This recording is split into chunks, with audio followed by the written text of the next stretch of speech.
بیکار کا کام ہوتا ہے، اس لیے کام مکمل کر کے یہ بہت اہم ہے. جس طریقے سے قربانی کرنا اہم ہے اسی طریقے سے خطبہ بھی سننا بہت ضروری ہے. اگر آئندہ سے یہ حالت رہی تو کچھ نوجوان کو وہاں پر لاٹھی لے کر کے وہ کھڑا کر دیں گے. آئندہ سے دو نوجوان جو طاقتور ہوں گے لاٹھی لے کر کھڑا دیں گے جب تک خطبہ نہیں ختم ہوگا کوئی یہاں سے نہیں ملے گا. ہاں حجاج نے یوسف نے اسی لیے وہ سختی کیا تھا ضرورت تھی. اس لیے آئندہ سے اس کا لحاظ کریں. یہ آپ کے دل میں جو اسلام کی محبت اور حمیت ہے اس کی دلیل ہوگی. ان الحمد للہ نحمده ونستعينه ونستغفره ونعوذ بالله من شرور انفسنا ومن سيئات اعمالنا. من يهده الله فلا مضل له ومن يضلل فلا هادي له.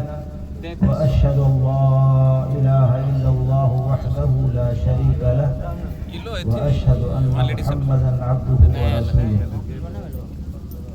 اعوذ بالله من الشيطان الرجيم. بسم الله الرحمن الرحيم. يا أيها الذين آمنوا اتقوا الله حق تقاته ولا تموتن إلا وأنتم مسلمون. يا أيها الناس اتقوا ربكم الذي خلقكم من نفس واحدة وخلق منها زوجها وبث منهما رجالا كثيرا ونساء واتقوا الله الذي تساءلون به والأرحام إن الله كان عليكم رقيبا.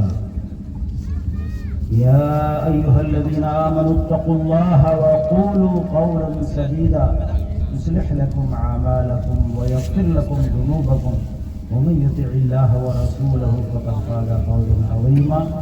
أما بعد فإن خير الحديث كتاب الله وخير الهدي هدي محمد صلى الله عليه وسلم وشر الأمور محدثاتها وكل محدثة بدعة وكل بدعة ضلالة وكل ضلالة في النار. أعوذ بالله من الشيطان الرجيم. بسم الله الرحمن الرحيم. إنا أعطيناك الكوثر فصل لربك وانحر إن شانئك هو الأبتر. وقال تعالى في مقام آخر لن ينال الله لحومها ولا دماؤها ولكن يناله التقوى منكم. وقال النبي صلى الله عليه وسلم فيما يرويه عن ربه ما عمل ابن آدم من عمل يوم النهر أحب إلى الله من إحراق الدم.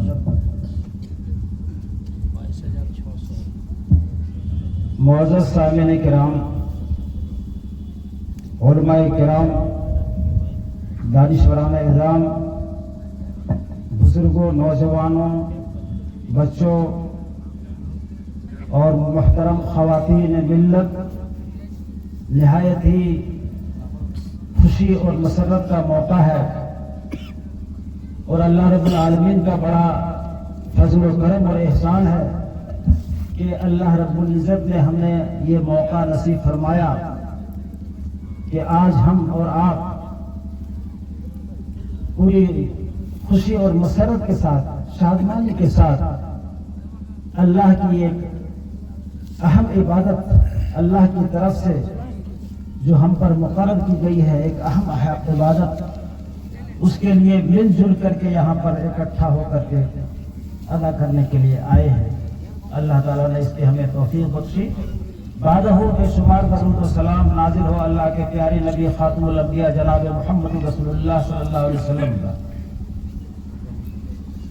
جن سے بڑھ کر کوئی ہستی دنیا میں پیدا نہ ہوئی نہ ہوگی، جن پر اللہ رب العزت نے اپنی آسمانی کتابوں میں سب سے آخری اور مقدس کتاب قرآن مجید نازل فرمایا، جس قرآن مجید میں ساری انسانیت کے لیے بلکہ جنوں کے لیے بھی، جن و انس کے لیے ہدایت کی باتیں ہیں، رہنمائی کی باتیں ہیں. کوئی بھی انسان اور کوئی بھی جن اگر نجات حاصل کرنا چاہتا ہے، کامیابی حاصل کرنا چاہتا ہے اس دنیا میں بھی اور آخرت میں، جو کہ ہمیشہ کی زندگی ہوگی، بغیر قرآن مجید کی رہنمائی کے لیے رہنمائی کے وہ نجات حاصل نہیں کر سکتا، کامیابی حاصل نہیں کر سکتا. اب یہی پر آپ یہ بتائیے کہ اگر کوئی آدمی قرآن کی بات نہ سننا چاہے اور قرآن کی جو تشریح قرآن کی جو تشریح ہے اس کے علاوہ جو اس میں تشریح ہے اللہ کے رسول کی باتوں میں، اللہ کے رسول کی جو احادیث ہے وہ قرآن کی تفسیر بھی ہے اور تشریح